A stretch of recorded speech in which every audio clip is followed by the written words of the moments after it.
Hello and welcome to Social Science Weekly, where we take the most important social science papers, giving you just the facts and none of the spin. The paper we're looking at today has the rather verbose title of Longitudinal Analysis of Sentiment and Emotion in News Media Headlines Using Automated Labeling with Transformer Models. And it was published in the journal Plos One in 2022. The three authors of this paper are David Rosado, Ruth Hughes, and Jamin Halberstadt, and they all work at institutions in New Zealand. And what this paper is actually about is looking at the mood and sentiment of online news media between the years 2000 and 2019, so the first 20 years of this digital century. Specifically, they ask whether the headlines in internet news articles have become more negative over the years, and whether that same news is now being presented in a less neutral way, with headlines that evoke lots of negative emotion like anger, fear and disgust. And then they also look at whether any changes they've seen are driven by either right-wing media or left-wing media in particular. Now, the data the authors looked at consists of 23 million headlines, so quite a lot, from 47 different news websites, again, starting in the year 2000, running up to the year 2019, so a roughly 20-year period. They then score each of these headlines as being either negative or positive, so that's negative mood or a positive mood, and they also classify them if they promote a feeling of anger, fear or disgust or other emotions, as opposed to a more neutral feeling. Now, as you can imagine, it's near impossible to get humans to look at all of those 23 million headlines. So what do? Well, they make use of these new big machine learning models that we have that have been trained to automatically recognize mood and emotion in any text that you give it. And it turns out that these models are actually very good. So what the authors discover is that actually the models are no more likely to disagree with a human than another human is to disagree with another human, which is good. One other thing to bear in mind is that this study only looks at news websites that are popular in the United States. So think Fox News and MSNBC, websites like that. So they only look at US-centric news because they also wanted to be able to score them for political bias. You'll see the necessity of doing this when we get to the findings.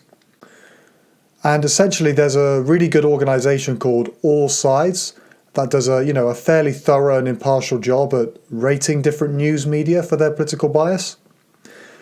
So that's the data they use, but sadly, All Sides only focus on US news and rating new US media. So therefore, the paper looks at the 47 news websites that they cover.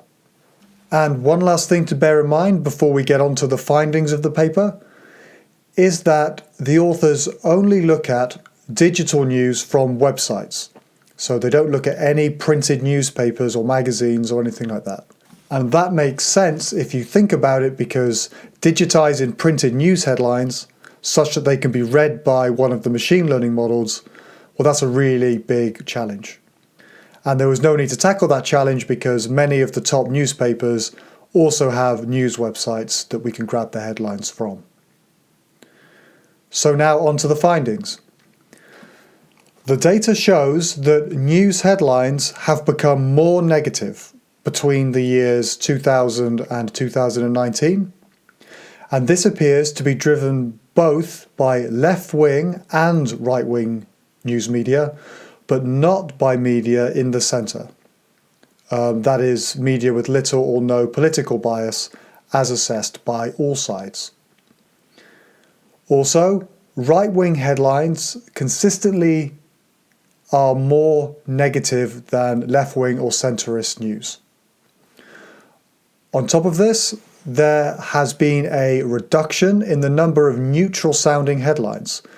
So in the year 2000, 70% of news headlines were classified as neutral.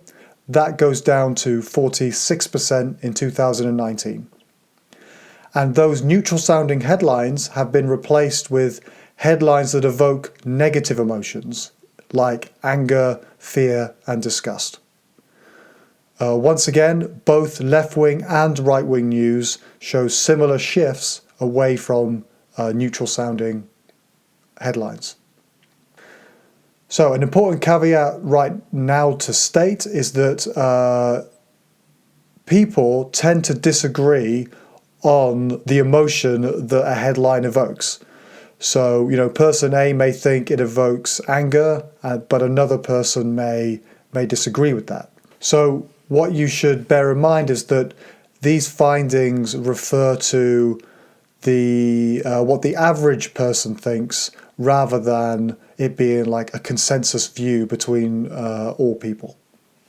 And one last thing to mention, although the emergence of negative emotion in headlines has been occurring since the year 2000, the pace of that increase has really picked up around the year 2010, roughly speaking.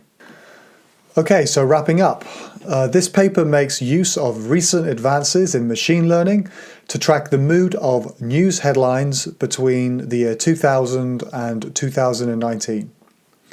It uses these new tools to automatically assess the mood of 23 million headlines from 47 news websites that are popular in the United States. The data shows us that these headlines became increasingly more negative over the years, with neutral-sounding headlines being replaced by emotional ones that tend to evoke negative emotion like anger, fear, and disgust. By rating the political bias of all of the 47 news websites in the sample, using data from the All Sides organization, they show that this decline in neutrality and positivity is a bipartisan affair, occurring both in left-wing and right-wing news headlines. Okay, so we will provide a link to this paper and other interesting resources in the description below. If you found this useful, please like and subscribe. It helps us out and it means that we can make more of this content for you. To keep up to date with Social Science Weekly, you can get us on all the different social media. And that's it for another Social Science Weekly, bringing you just the facts, none of the spin, from the best and most important social science.